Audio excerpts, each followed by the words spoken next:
Welcome to another episode of the Straight Up Chicago Investor Podcast. I'm 𝗤𝘗𝗀𝗏. With me, as always, is Mark Ainley. Mark, how are we doing over there? Good, but I am looking for a director of property management. So anyone listening out there, we're hiring a director of property management for 𝗤𝘃𝗲𝗃 Realty and Development to basically oversee the property managers, be manager of managers, basically.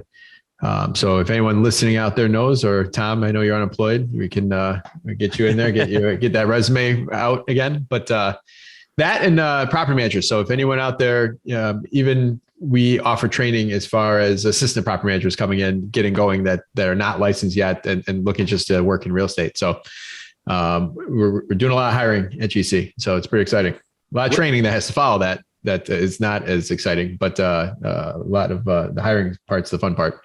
If someone's looking to be more of an investor, right? Where's the value of this? Of like, hey, let's say if I go hang my hat at 𝗤𝘃𝗃 for, couple of years and learn the ropes, like what's the value there if I'm looking at it just from the investor angle? What's the education that would be beneficial moving forward? Well, I think what's tough is, so when you get somebody that might be well into their career and they're making six figures, or they're trying to get out of that six-figure career, it's hard to go work into real estate. But if you are younger, or maybe you just don't have that much of a career type oriented job you're holding now, like to work anywhere in real estate, I think has value, whether it be a property management, whether it be in property management, whether it be for another developer. You have a lot of developers like today's guest that they run their own portfolios and they need a couple of people to work for them and work for them, or, even title companies, and just there's so many different spaces you can work in real estate and gather that knowledge. For us, for property management, you get to see the whole back end of what happens the day after it closes, all the way up until the day that the person ultimately sells it. So, and you go through, anyone listening knows all those ups and downs of being a landlord. Yeah, good stuff, Mark. Let's put the word out there. Let's use this platform. To help you out here. Nice. Yep, for sure. And then I used LinkedIn as well too. So you guys probably a couple weeks ago at this point, by the time this airs, you saw the LinkedIn post I put over. By the time this airs, you got someone in the role. We're good. I am hoping. We just wasted 2 minutes of everyone's lives. We apologize. But we are, we're always hiring. So if anyone's ever looking to work in real estate, whether it be leasing or in the operation side or broker side, we're always hiring. So always reach out to me.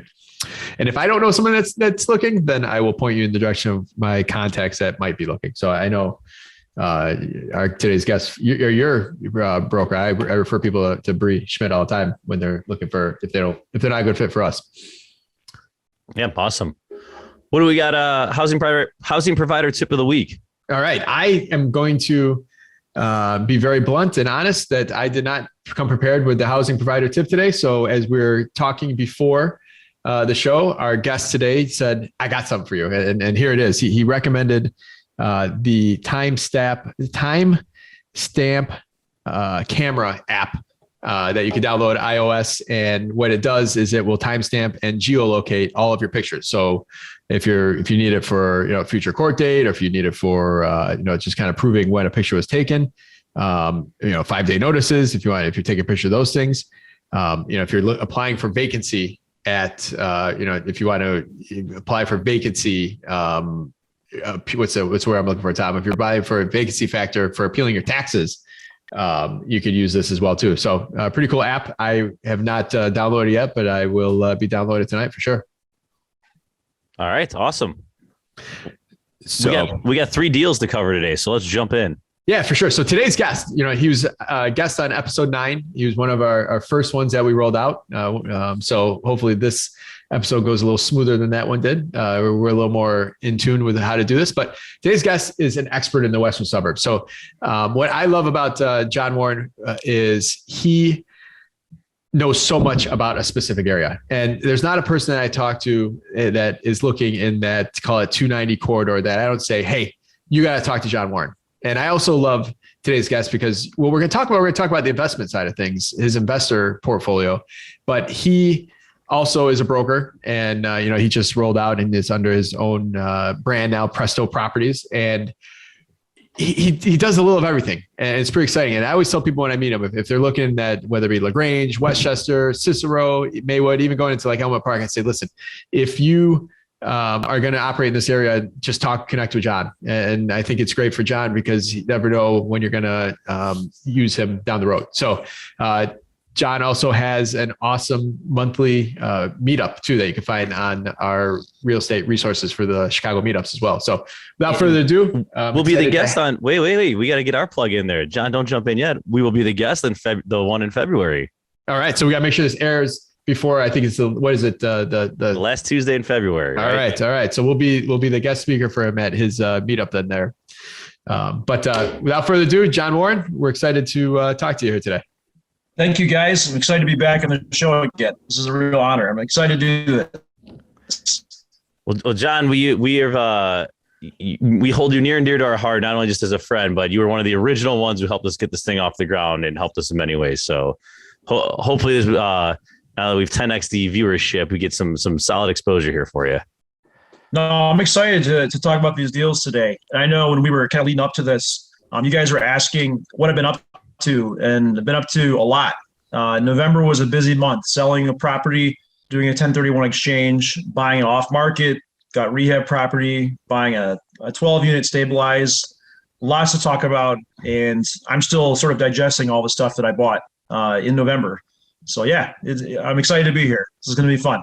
You've done so much in 2021. I mean, you even you started your own brokerage because you kind of had to. I don't think you wanted to, but you had to legally to be able to manage all these properties under your management arm. But you just did so much, and I don't know. I look at people like you, and you've done so much in 1 year, and hopefully, I'm sure knowing you recognize how much you've gotten done and appreciate what you've accomplished in 1 year. Like people would kill to accomplish everything you did in 1 year. Yeah, it's definitely a team sport, guys. That's one of the things I've learned. Like Mark, Tom, you guys have both been instrumental to me. Lots of other people have given me advice. There's no way to grow this quickly without having mentors, friends, people in the industry that can help you. So it's definitely a team sport. That's one thing I've learned. Awesome. So let's dive into these three different purchases that we made, right? So just, spoiler alert, and here's our outline. We have an 11 unit in Bellwood, a 12 unit in Albany Park, a 13 unit in Cicero. Let's just go by each one of these. How'd you come across the deal? Because everyone's sitting here saying, I can't find deals. And you found three of these in, 45-day period or whatever it was. And they're all working for you very well. So let's start with that Bellwood one. Just kind of set the stage there. What led up to that? And let's take it from there. So the Bellwood deal was actually just an MLS deal. Somebody else had put it under contract and had tried to wholesale it, which is kind of interesting. And so after they stretched that contract period out as long as possible, the sellers were elderly, really stressed out. They were selling as is. There's some violations involved. And when it finally, very first showing, it gave them exactly what they asked for. The listing agent was like, here's where we're at. Here's where the last deal was at.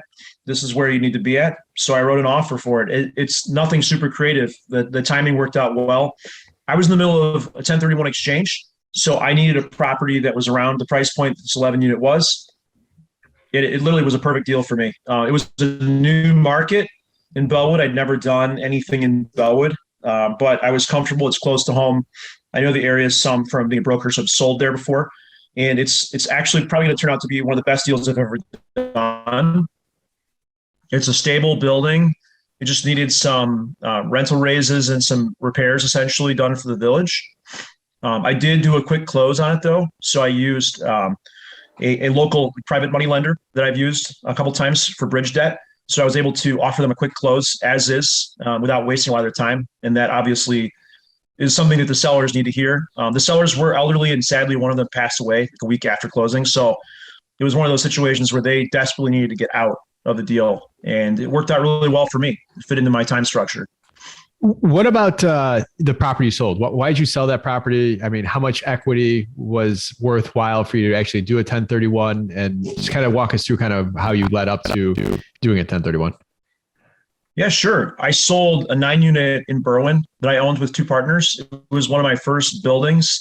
And the partners were all wanting to do different things, growing in different spaces. And so it just made sense to sell at that point. We were able to sell that Berwyn deal and roll. I mean, I think for me, it was just under 130,000 out of the deal. And so when I bought the Bellwood deal, that was literally the down payment. So it just totally made sense. It was like the perfect size deal for me to 1031 exchange into. It worked really, really well. So it was kind of sad to see that Berwyn 9 flat. I still drive by that building all the time. Very good building, stable, but we got a very strong price for it. And I felt like it was a good time to exit, where the partners all made money. Everybody could do different things. And for me, I was able to roll essentially 3 units out of a 9 unit into 11 units. So it's a huge move for me in terms of increasing my portfolio. Let's talk about that 1031, right? So did you know on the get-go, hey, we're selling this, I know I'm gonna have 130K, I have X amount of days? Like, just talk through that process of what needed to be done before you actually sold. And then were you just guns a-blazing looking everywhere to deposit that money somewhere? So how stressful was it? For not. Yeah, how stressful. Like I see people all the time, they're like panicking. Let's get the oral history of just like, what you were going through at that point. I'd love to say that I'm cool as a cucumber. I've done 2 1031 exchanges. Both times I was pretty stressed out. It's not that much fun to have 45 days to have to find a property in a low inventory environment. But having been through it many times with clients, I know it almost always works out fine. You just have to open your eyes to different areas and be willing to find a spot to place it pretty quickly. When we were leading up to it, I did know approximately what it would sell for. So I had a pretty good idea of what I needed. So that was good. And, we went under contract on the 9 unit pretty quickly. We used a local commercial brokerage. Quick shout out to 𝗬𝘃𝗲𝘀𝘁 Realty. They did a nice job for us. They brought us a buyer pretty quickly, and we were under contract. And generally it worked out. The timing worked out really, really well in this one. Much better than my previous 1031 where I was pretty stressed. So it worked out. Got it. What you said you didn't know Bellwood that well. It was your first purchase up there. Talk through some of our listeners who are like exploring different areas. What are some things you did to get familiar? Like, you just go spend a week there. Who did you talk to? Like, just how did you familiarize yourself to make this a solid investment, or at least become comfortable with the investment? Yeah, I would say I know Bellwood some. I play basketball there a couple times a week. That's where I play. And so I did a little bit of talking to some of my buddies that live in the area there. It's kind of funny because every time I'm at the building, they see me because they're always driving home or driving different places. So I did a bit of work like that on the ground. In terms of the rental comps and things like that, it was very data driven for me. I did some research on the MLS, pulled up rental comps, pricing comps, and felt like it was a solid deal. What I didn't know is that operationally, the city is not that stressful to work with once you own it. So far, they have been a lot less stressful to deal with than many of the other municipalities. So far, again, it's a caveat. I haven't completely finished all my violations yet, but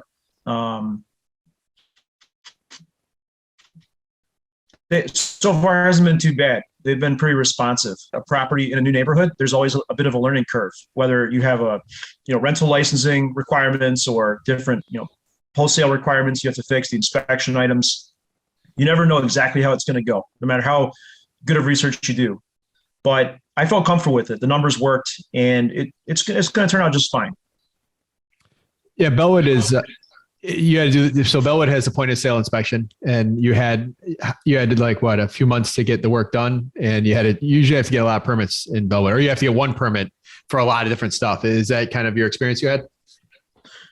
Yeah, so you have to submit the permit pretty quickly. One of the things I've learned, and probably you guys have learned the same, I always try to hire subs that know the area well. So my electrician told me, hey, as long as you get your permit application in, they're pretty easy to work with. They're mostly looking for people who are trying to dodge them. So I didn't dodge. We immediately tried to submit a permit, got it in. They actually still haven't approved the permit. They want to meet there to take a look at the building with me, which I'm totally cool with. I think that'll be better for everybody, so I can do exactly what they want in terms of the repairs. And so that's the thing, like having those on the ground subs that know the neighborhoods, have done jobs there before, I think is a huge, huge thing when you're buying as is in a new neighborhood. Cool. So you mentioned you hired 𝗬𝘃𝗲𝘀𝘁𝗁 to sell your building. Is that right? Yeah. So my partners and I, we interviewed a few different brokerages. Here, John, obviously sorry. it's 𝗬𝘃𝗲𝘀𝘁𝗁. So I think you said you hired Essex, another brokerage company, to sell your property. We just got over talk about how you're a broker yourself. What led into the decision of hiring someone else? Is it specialty? Is it partnership? Tell us about that. Yeah, so definitely a combination of the two. There's definitely such a thing as specializations for brokers. And I do some commercial real estate, but I think when you're talking about selling a larger commercial building, the commercial brokerages, this is all they do. They know who the buyers are. They know who the sellers are. Also, this was a partnership deal, and it made a lot of sense for me to just be a partner on this one. It let me kind of just fulfill my role as one of the owners and let somebody else sell it. Being in Berwyn, it's an area that I know really well. And so inevitably it would have been an awkward conversation where people would want to know too many things about the building, and we just want to sell it, maximize our gains, and do our separate things. Awesome. All right. So we talked about before the show, lessons learned for each one of these projects you went through. What are your 3 lessons you learned on this property? On the Bellwood one, there are a lot of lessons learned so far. I would have moved a lot faster in terms of getting my permitting together. If I could go back in time, I would have been really aggressive at getting my subs out there to get them in there. That would have expedited the permitting. The other thing I would have done is I would have been more aggressive actually buying in this neighborhood. Now that I own there, I think it's a really good rental market. I feel a lot more comfortable there. It's performing really well so far. And third lesson learned, I would say get all your phone numbers for your tenants. This particular building has a lot of older tenants, and we did not get the phone numbers to the closing. It was a bit of a nightmare for me and my property manager to get in touch with everybody. We still have a couple we're missing. So I think that would have been easy to do at the closing, and we just missed that step. Gotcha. Bellwood is a very unique market. We've taken over a bunch of properties there this year. It's more specifically right now, a couple right over there on St. Charles Road. And I really like it. I think that the tenant base is a lot better than I expected. And the city's on top of their stuff. A couple of pain in the butt things that we've talked about here that they might make you do, they're on top of their stuff for the most part. All right. So let's move on here. We can talk about this for probably a lot more to dive into, but for the sake of time, you also bought an asset up here on the north side, up by me. A little bit different, right? Everything you've been doing, you're talking about buying something in Bellwood with city violations and value add and distressed, et cetera. Then you turn around and buy something stabilized. So talk to us. How did this come to fruition? So I got a call from one of my buddies who is also a broker, interestingly enough, and a couple of guys that I knew were buying this 12 unit in Albany Park. They asked me if I wanted to manage it. I said, no, I don't do third-party management. Yeah, I talked to Mark, 𝗖𝗵𝗶𝗵𝗫. They go, no, we'd be interested in it. And I said, well, only if I'm an owner. So I ended up buying into it. I was very interested for a couple of reasons. Kind of, Tom, what you alluded to. I normally buy value add, and this was a pretty much stabilized asset, had some small value add components that we're doing. But I think the best part about this particular deal is it cash flowed and just had amazing debt that we could put in place. I mean, we were able to use a Freddie Mac non-recourse loan on this deal with a 3% interest only for next 3 years. So, I mean, it's just an incredible loan. It's a great building, fully stabilized, really good rent roll. So that was kind of what excited me about it, was to try a little bit of a different play that is not my normal game plan, knowing that the other partners, that's more their bread and butter. One of them is a lender, one of them is a broker. So they'd already done a lot of the research, and I was just coming in to execute the business plan. So a really exciting play, actually. By buying something stabilized versus add value, what do you feel you're giving up? And is it less return? Is it less opportunity for appreciation? Like, what's the exchange there? So one of the things that I've always looked at in the western suburbs where I've bought a lot, especially Berwyn, Cicero, very high tax rates, Bellwood would be the same. If I buy stabilized, normally I'm buying on a trailing financial statement with no cushion built in for the inevitable tax raise that's coming. And I feel like there's a lot of people that are disingenuous about what the real estate taxes are going to look like in a year or two when they buy a building, and brokers will never build that in there. It's interesting, in Chicago, the tax rates are lower. So it's kind of interesting, when people look at the Chicago as a city, they always say, oh, the taxes are high. But, for us, we know these neighborhoods, the suburbs have a lot higher tax rates than the city. So I feel more comfortable buying stabilize in a really good area like this in the city where the tax rate's lower. 12 units, all 12 were occupied when you closed? Yeah, it was fully occupied. The previous owners had done a value add on the building. So they had remodeled and rented out 10 of the 12 units. So there's a little bit more for us to go on 2 of the units if we decide to turn those in the future. But the rent roll is really strong, and right out of the gate, it cash flows really well. You sold the last property that we talked about to buy the one in 𝗏𝗏𝗏, and you had a partnership there. You entered into a new partnership here. Talk to us kind of what your pros and cons of having these partners, and what's kind of your deciding factor if you could do business with people? Because I think a lot of people out there they consider that, but I think there's a fear factor in it, the fear of unknown when it comes to partners. So that's an interesting question. It's a big question. I think I've been really fortunate. I've had many partners now, and all of them would be good. So I've had no bad partners, for which I'm very fortunate. All ethical, hardworking people that want to contribute to the partnership. I think that when you enter into a partnership, one of the things that's challenging is you don't always 100% control your destiny. So that's one of the things to note. If you're trying to build a portfolio and you have a bunch of partners, they may want to sell.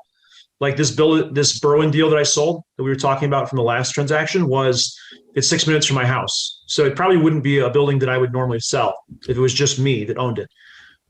So that's one of the things to consider. If you're going to go in with partners, you're going to have some less control over your destiny. On the upside, you can take on more risk because you have more people to help with the project. So, all of the partnerships have been good because there's somebody else to take on the risk. And I think the best partnerships are when you have people with different skill sets. I tend to be like the boots on the ground guy. I like to be there meeting the contractors, seeing what's going on, leasing the units. I think the best partnerships that I've had is where maybe one person has had a much better, financial background, more money than me, potentially like a different skill set. Like in this 𝗬𝗏𝗏𝗵𝗁 Park deal, one of the partners is a lender. So he was able to run that very challenging debt through the Freddie Mac loan. It would have stressed me out to no end, and he just knocked it out of the park, getting us the best terms possible. So I think when you're looking at partnerships, you have to make sure that you have complementary skill sets for sure.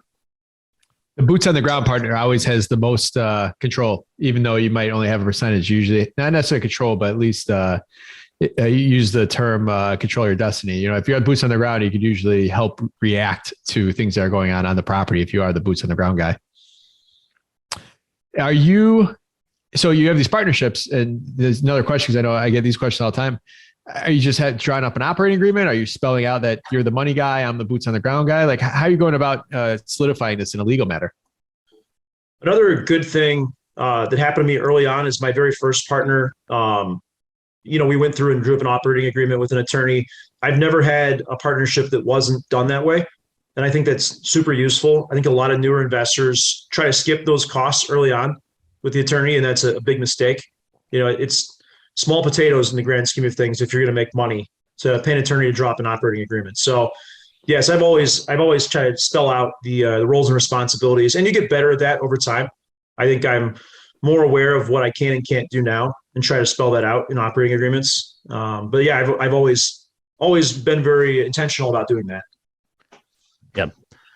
So John, like obviously you had to park some cash here, right? Like with a lot of value add plays, you put the money in, there's probably a quick recycle. It can depend on the building size, 9 months, 12 months, 18 months, whatever, but we feel we'll get majority, if not all of our cash back at some point. Buying something stabilized, the money's going to sit there. What did you give up? Like what was the opportunity cost? What, if you didn't buy the Albany Park building, did you have a place for that money to go? Or was it, hey, I'm sitting on this. I need to make it work. That's an interesting one. The opportunity cost question. I don't know that I thought of it that way. I am seeing inflation coming, and I'm feeling like every dollar I can invest in a good building at this point is a huge win. And you can only do so many value add projects at a time. I still have, I would say, about 3 active value add projects, which is a lot. So I didn't really need another big drama project in my life just to drive returns. I think it's a good investment. I like the partnership, the building, the debt, the area. It's also diversification a little bit for me outside of the regular haunts, so to speak. So there's a lot of things that I liked about it. And I don't really think the opportunity cost was something that came up for me. I don't think I could have done another value add deal, honestly. Just too many going on at the same time. Got it. No, it makes sense. I'm kind of in a similar boat. I'm partnering with Jeff Weinberg over at Drexel Properties from buying a stabilized building, which is kind of the first time I'm doing that. And man, like, yes, you park cash, but like to not have to take phone calls of, we had this break in, we had this contractor do this, we had the city's doing this. Like, you kind of forget like the value add on a spreadsheet, and then the value add like emotional toil, right? Like there's just like the additional just BS that goes along with it that people don't really talk about. And it's like, oh, maybe buying some few stabilized things isn't the end of the world here.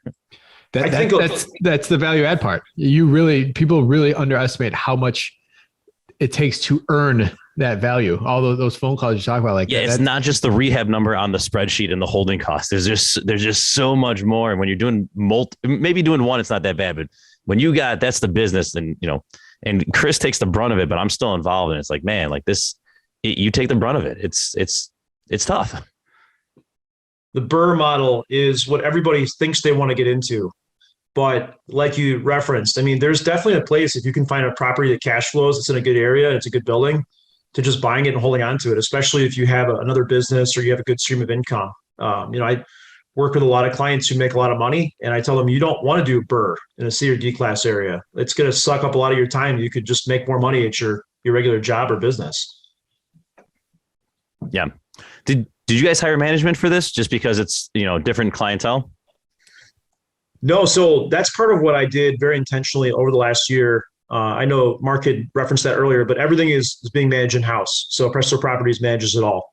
So we have a full-time manager now, just hired an accountant in-house to do a lot of our bookkeeping and 1099s and all that good stuff.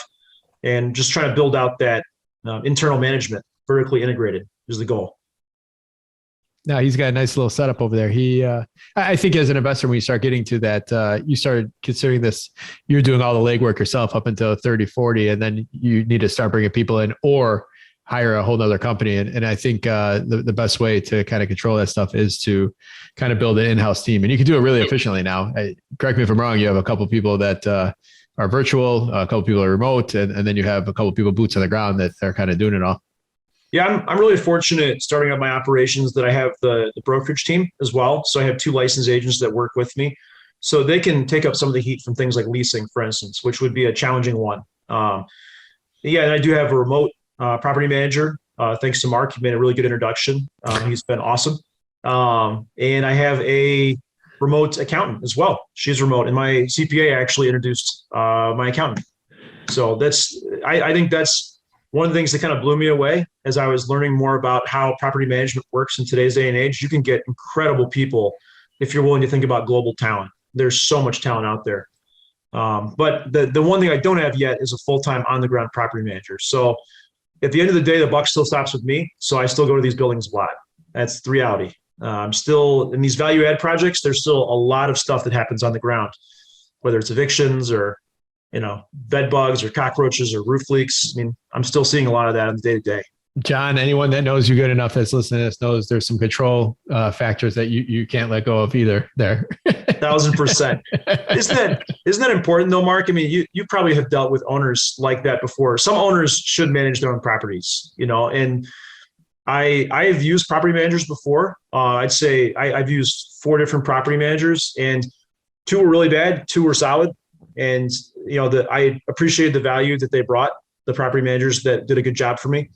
But it was really hard for me because as I built things out, it just made more sense for me to stay in charge of it and keep it in-house. But that's not going to be the case for everybody. If you're going to be stressed out by that, tenant you're evicting that's blowing up your phone Saturday night at 10 o'clock at night, then you probably should outsource that function. It doesn't stress me out the way it does some people anymore. But yeah, don't get me wrong. There's things that do stress you out though, for sure. Well, GC was none of those 4. So no, it was not. So let's wrap up Albany Park here because we want to get into the third one and we're running short on time. Lessons learned for Albany Park 12 unit. It's a lot easier buying a stabilized property. We already kind of said that earlier, but there was even a point where I was talking to the manager, Sam, who works for me, and I was like, wow, property is a lot easier. Everybody pays mostly on time. We sent out a rent raise notice. It was like no big deal. Like here's your lease, DocuSign back to you. Buying in a nicer area is a lot easier to manage. And I think that your risk really is lower. I think that's one of the things that's missed the people that look at the cap rates. I guess that would be the second thing is sometimes we look at these lower cap rate areas and we go, oh, the returns are not as good. Those high cap rates come with some real brain damage. So that'd be the other lesson learned. Last lesson learned, it's a little different dealing in the city than with the suburbs. I knew that, but there's still lots of little hiccups when your operation is geared towards the suburbs. Like we had to remember to use the car lease instead of the suburban lease that we'd been using. So we had to redo the DocuSign. All of the utilities are a little different, different gas company, things like that. So there was a little bit of a learning curve going from the suburbs into the city, whereas probably a lot of investors have gone from the city into the suburbs. So that was the other lesson learned. Kind of prep better for some of those things. One caveat there on buying the stabilized building. People buy stabilized buildings thinking they're stabilized and they're really not. So I imagine you did a lot of due diligence on these tenants and asked for a million things in a turn review. So that's, I just want to point out that's very important. There's a lot of people that can go buy a 12-unit building that they think is stabilized, and they have 3 people that aren't paying, 2 people that have these different issues. And there's a lot of due diligence when you're buying, especially nowadays, buying what we call occupied stabilized properties. 100%. Cool. Let's move on to the last deal. Sure. So yeah, this was a 13-unit deal in Cicero. And interestingly enough, this was a deal that I was planning to buy before the 𝗏𝗏𝗶𝗵𝗁 one popped up. So I actually got wind of this through another commercial broker. And he said this to me. He said, hey, I've been working this listing for a long time. I'm pretty sure that the seller is just going to sell this to a family member. Do you want to write an offer? I said, absolutely, man. So we wrote an offer, actually drove over with an earnest money check to the attorney's office, somebody I know there in Berwyn. And they're like, we can't take this. We have a contract. It's like, oh, darn it. So let it go, figured it was gone. And I was in the middle of my 1031 exchange. And as soon as I put the 𝗏𝗏𝗶𝗵𝗁 one under contract, lo and behold, the 13-unit shows back up. It's available.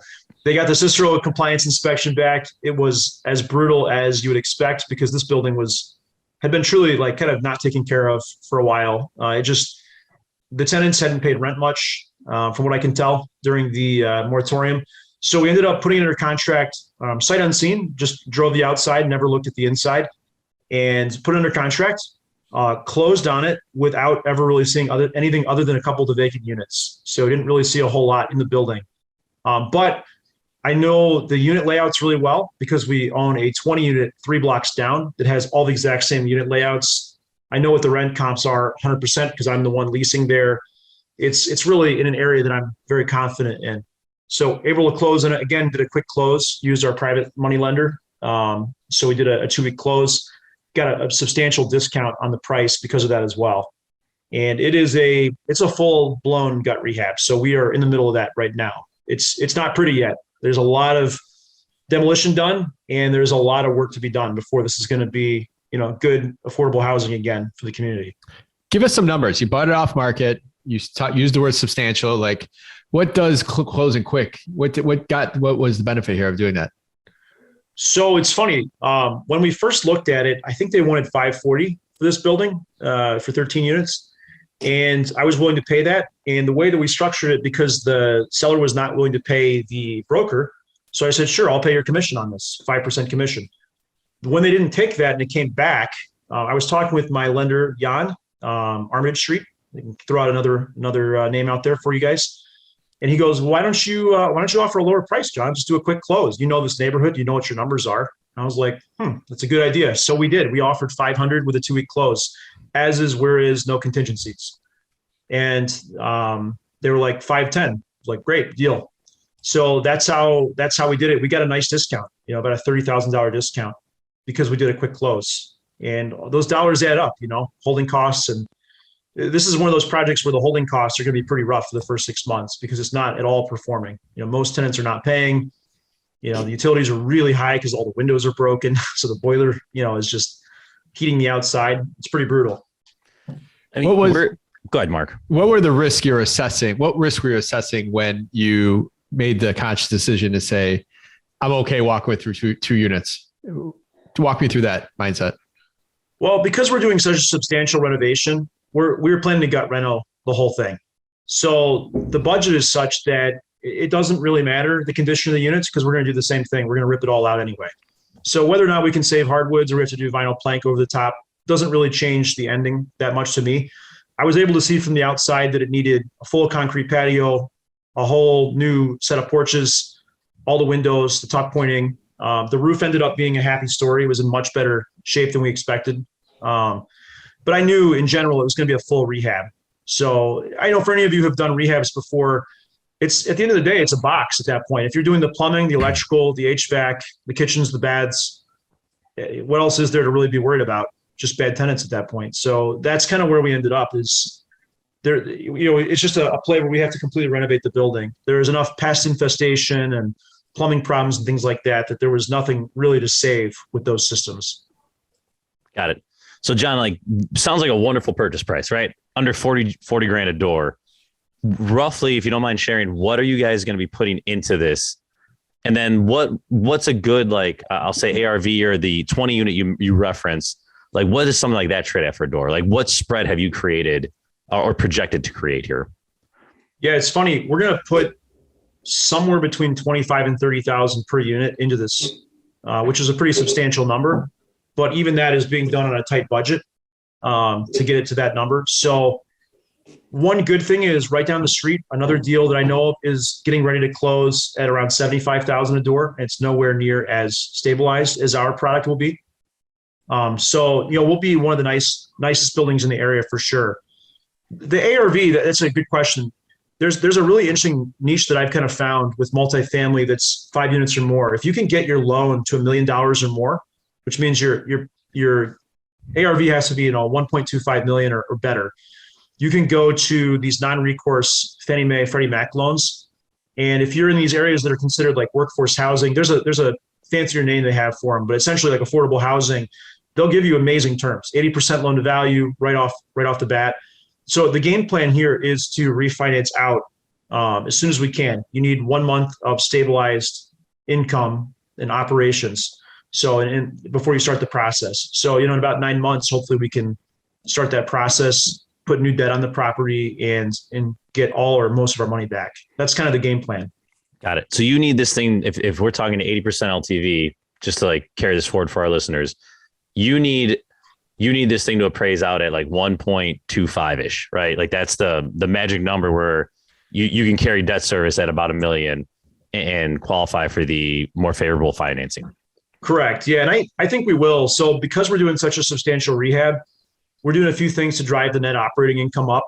We are putting in forced air heat and taking out the boiler.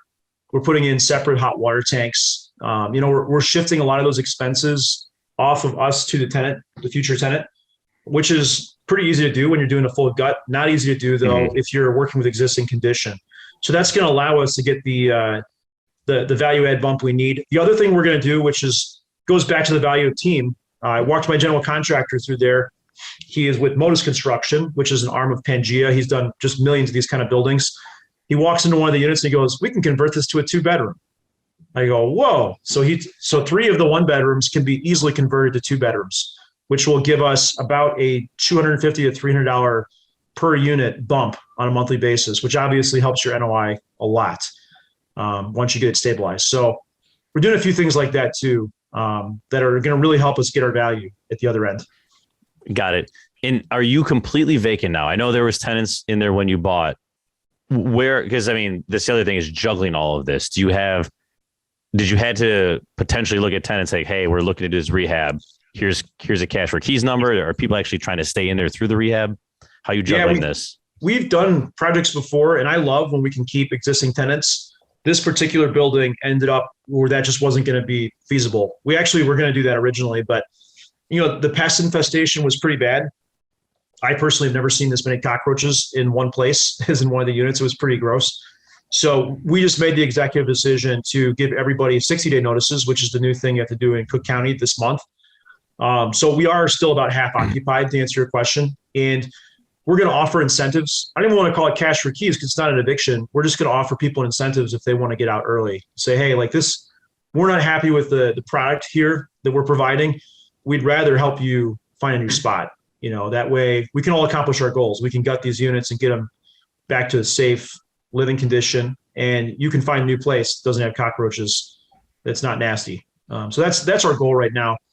We do have a few evictions, unfortunately. Anybody that doesn't work with you, you don't have a lot of options. But anybody that we can work with, that's the goal always, to keep the conversation going. So I always run into the issue, or I see other investors run into the issue too, when you have these lower rents, call it between 600 and 800, and the conditions aren't that great, or the building's not that great, where they're getting a substantial discounted rent, and you're trying to come in and increase that rent drastically. I have a hard time getting some of those people to move because they know they're not going to be relocating for the same. They're not going to be able. They'll have to go pay 1,100 somewhere to get something similar. How'd you get around those issues? It's not easy. Kind of like you referenced, Mark. That's the value add part that nobody puts in a spreadsheet. You have to have these difficult. I've heard them called kitchen table conversations, because you're right. Like if you're paying $800 or $900 for a 2-bedroom apartment with heat included, that's not even sustainable. Like owners can't even pay the bills at that point. But for a tenant, you might think, man, why am I going to pay $300 or $400 more a month to live somewhere else? So it's always a difficult conversation. So far, I've been blessed or lucky, and I haven't had a lot of problems where when we've given people notices, they've given us problems. In previous projects, one of the things we've done is we've moved people into occupied units if we feel like the building is such that we can demo units successfully and provide a better housing product. But yeah, this particular one is just tough. The conditions are so poor. I bought a building at a tax auction in 4 years ago, and the tenant was paying it was like $800 in a mortgage, and we should never get her move out. Older person, didn't wind up on the news, and she's literally still in our unit 4 years later, paying $1,000 when our market rate could probably be $7,000. We perhaps put some rehab into it, but we've always struggled with the ability to remove her. Her family owned it for 40 years before that. So just a quick note to investors out there: keep that in mind. I got a text yesterday, guys, like, I love this house. Tenant's only paying $1,300. You think we get $1,800? I'm like, yes, you get $1,800 all day. Once you get that person out, that person's not gonna be able to go find that same house that they've been living in for 7 years anywhere close. So you're going to have a hard time getting them out. And this was in Cook County. It was in Chicago. So it was, it's one of those situations where it's like, you have to either negotiate the person to leave at closing, or you have to be prepared to collect that $1,300 for the next couple of years. So I think it's a real thing right now. And it's also their life, right? Do you really want to be the person that this is your full-time job going in there and saying, hey, yes, here's 60 days, get out. Yeah, we have to have difficult conversations once in a while, but man, it's, that is not the way to continually do business, I feel. Yes, no, I agree. There's some humanity issues there that I was talking about with this investor that called me yesterday. Like, hey man, you just can't come in. These people have been there. This is their family. They had Christmas there a couple of weeks ago. You got to take those things into consideration. Great deal. Maybe you could, even if you let them, you kind of did it on a 2-year time period and you kind of let them out slowly, but even then they're not going to want to leave 2 years from now. So it's tough. You got to take those considerations as an investor when you're looking at a deal. Yeah. So John, let's talk about some lessons learned here. Lessons learned on this deal. I wish, it's funny that we just got done saying how it's nice to let people stay there longer. We tried to do that for too long here. I think we should have just immediately told everybody that we needed to clear the building out. The building, as we got into it, was just worse and worse and worse. We got our first heating bill. It was over $2,000 for a month. And I was like, this is not sustainable. At one point we thought maybe we'll keep the boilers. We can do the play where we move people in between units and things like that. But I think number one lesson learned for me is when you're doing a gut rehab project, just be upfront with the tenants and tell them as much as possible that this isn't going to work.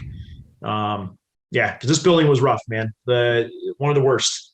I think I texted a picture to Mark at one point, and he asked me if the porches were from a third world country because it looks. Yeah, I remember that. It looked very third world what you sent me that day. Yeah, pretty sad, right? It's just a pretty sad spot. Cool. Well, you were busy.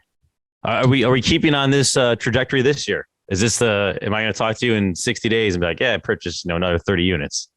That's a good question. I think my goal for Q1 is to finish digesting all of the buildings that we took over. We didn't even talk about the 20 unit deal from July. So there was a huge ramp up in the amount of units we're managing. And I feel for property managers every day because I realize how hard it is when you onboard a new building and how much just death by 1,000 paper cuts. So I want to make sure we're doing a great job at the projects we're doing in Q1. And obviously with the new brokerage, there's a lot going on there too in the back end. So my goal for Q1 is more about stabilization of these buildings at this point and getting everything kind of rolled out and running the way it should be. Awesome. Awesome. What do you got on the forefront for your networking group in 2022? Are you remote? Are you local? Like, tell us about what you're planning for that. We were just getting ready to think about going back local. And then, of course, Omicron came storming into the US. And with all the vaccine mandates and things, I just don't think I can be the vaccine police. So we're going to stay remote for the next few months until this kind of blows over.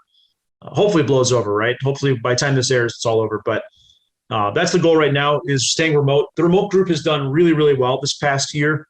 And it was interesting. We went in person for a while in the city, which is kind of funny for a suburban group because we couldn't find a suburban location. And our audience actually preferred to be on Zoom as opposed to going into the city. So we're going to stay remote for a bit longer. Yeah, I'll tell you this, the virtual ones, it's great. If you're bored, you just turn off your camera or you leave. Like, you don't have to like take I drove all the way here, I should do it. So it's good and bad. You're forced to do things in person, maybe network more, but the virtual, you'll probably show up to more. I just wish that I could meet people in the same capacity as the in-person ones. I really miss in-person networking. I think it's a huge thing. I've gained so much value and met so many fantastic people at networking groups here in the city and in the suburbs. And I'm looking forward to going back in person at some point, but I know it's just a lot with the vaccine mandate. Restaurants are going to be kind of under the gun again. I think this isn't the right time. So keep it remote for the foreseeable future with the idea to pivot back once it makes sense. Awesome. You got some great guests coming in February, so that's exciting. The best. But all right, awesome. Let's move to the wrap up. You ready, Tom? I'm ready. All right, awesome. So John, you've asked these questions in a different capacity, so I'm going to reword them a little right now, but your competitive advantage, you really talked about 3 of your many deals you did last year. And these 3 deals all had crazy hair on them, different scenarios. Like, people would love to do what you're doing. How are you able to accomplish this type of deal flow, this type of rehabs, when other people wish they could? I feel like deal flow comes back to people. Real estate is a people business. And it's funny, I was just talking with another friend of mine, and he was talking about off-market deals. And I was like, I'm getting all my deals from other brokers. So I've just been focusing on talking to other brokers. Their job is to find sellers and buyers and hook them up.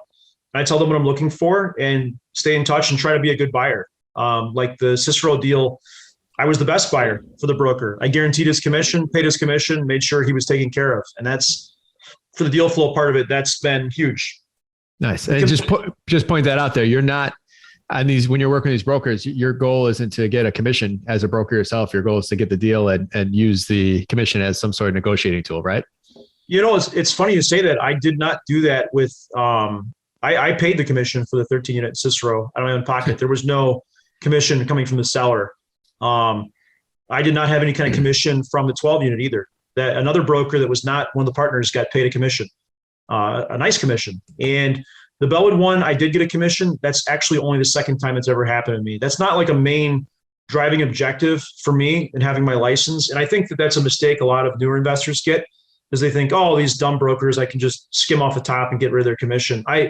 If a broker brings you a good deal, like, pay them a commission so they bring you another good deal. That's what you really want. They're doing all the hard work of finding that great deal that you get to profit from. Yeah, that's a short-term mindset versus a long-term mindset. And sometimes you got to learn that one the hard way. Yeah, agree so heavily on this one. I mean, we, on our end, anyone who brings us a deal that we're going to flip, we not only give it to them, but then we give it to them on the back end as well, which is like almost worth like 3 times the amount of deal because we do such an extensive rehab. So they can either bring us one deal, and it's almost like bringing another guy 4, if that makes sense. Like, totally. just from a time commitment standpoint, and like no strings attached.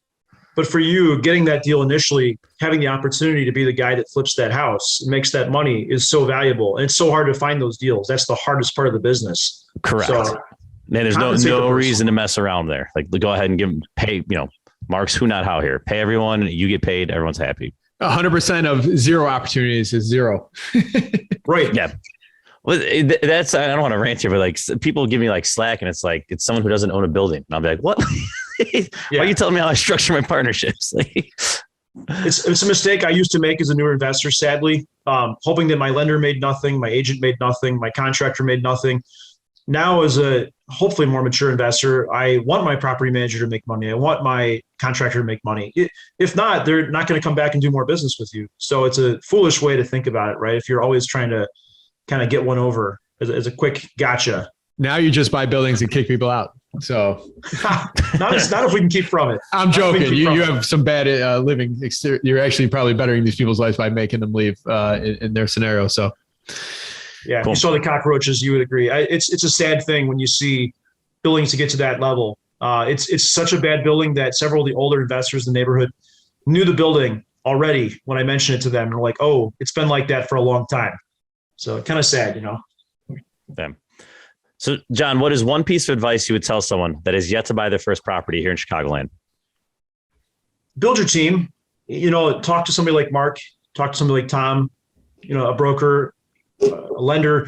Have a local team here on the ground. I think it's common sense in a lot of ways to us who've been doing this for a while, but there are so many fantastic people here in Chicago. I've worked with a few clients recently who maybe have a lender from out of state or something. I mean, just build your team here locally. There's phenomenal market here and tons of great real estate professionals.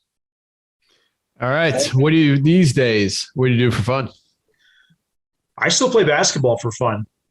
Doing 2 days a week right now because apparently when you're 37, your body hurts if you do 3 days a week.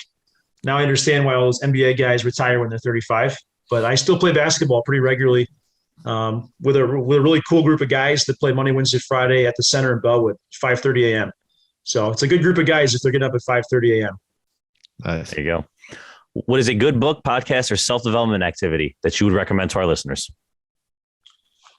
So when it comes down to podcasts, one of the podcasts that I really enjoy is the Get Rich Education podcast. It's a real estate podcast, but the host, 𝗬𝘃𝗲𝗏𝗵𝘁, I think is a just interesting person. Sadly, I probably will never buy anything that he sells because he does like a turnkey rental. I think it's kind of his business model. But I just really enjoy the guests he has on, the mindset. I think there's a lot of really good mindset stuff I've been able to glean from that podcast. Nice. Besides yourself, and you got to get somebody different than you did last time. Name one person in your network that you'd highly recommend to other investors. I'm going to go with 𝗬𝘃𝗲𝘀𝗁𝐵𝗏𝗄𝐺, Armitage Street. They are a private money or hard money, whatever you want to call it, lender that have done 3 deals for me now. Very quick, very easy to work with. They will only work with experienced investors, but if you've done a deal or two, they will do a deal with you, and they're fast, which is really valuable sometimes when you need to close fast. Awesome. Yeah, absolutely. I know our friends at Renovo say the same thing. You know, we are a tool in the toolbox, right? It's not for every deal, but man, when you need it, it's imperative to have it there so you can use it. 100%. All right, John, thank you so much. You provide a ton of value to the listeners. How can they learn more about you? Is there any way they can provide value to you?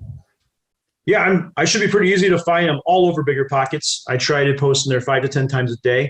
You can also find Presto Properties Chicago is the website. And you can just text my cell if you want to get a hold of me, 847-894-2433. I'm pretty available. All right, Mark, we got to get big enough where people stop giving out their cell. That's like a measuring stick for us. Yeah. I can't do that. These guys are national. All right. We wrap with a fact here. So let's see. I'm going to put you at 50-50 on this one, Mark. If I'm setting the odds. Multiple choice. John, I'll let you chime in as well. So we mentioned one of the deals was in Albany Park. I know you're kind of close to that Ravenswood Manor area, but and I'll give you multiple choice. What is the farthest north, east-west running street within the Albany Park community limits? And I'll give you multiple choice here. Is it Carmen, Argyle, Foster, or Bryn Mawr? Ooh, that's a tough one. I would say Bryn Mawr. I was leaning towards Bryn Mawr as well. No, it's Foster. I threw it in there. I would not have said Foster. Would have been it would not have been my even second choice. All right, that was way off. I would have guessed Foster or Bryn Mawr just based on them being actual, every 4 block busy street. So that's where my head would have gone. All right. Oh man, I ended on a downer. I'm sorry, guys. Yeah, I got a couple in a row that I missed. So I gotta maybe. I don't know. I can't even prepare for it even. So it's even a struggle, but it's kind of a gamification. If you get a few in a row, I just make the questions harder. Yeah. It never lets you get comfortable. All right. I see where we stand. Perfect. Expectations are lower now for level of disappointment. So John, thank you for coming back again. Exciting to hear everything you're working on. You're a great value to the Chicago community, and you have been huge for helping me out with various things and clients. So I definitely appreciate your friendship and the friendship for the podcast. Tom, thank you as always. Listeners, please, if you like today's show, which you better say you did, please leave us a 5-star review. Actually, also check out our Facebook group. We get a lot of chatter going back and forth on different opportunities on there. So we will hopefully see you on there. John, thank you again. Tom, thank you. All the listeners, we'll see you next week. Thanks all.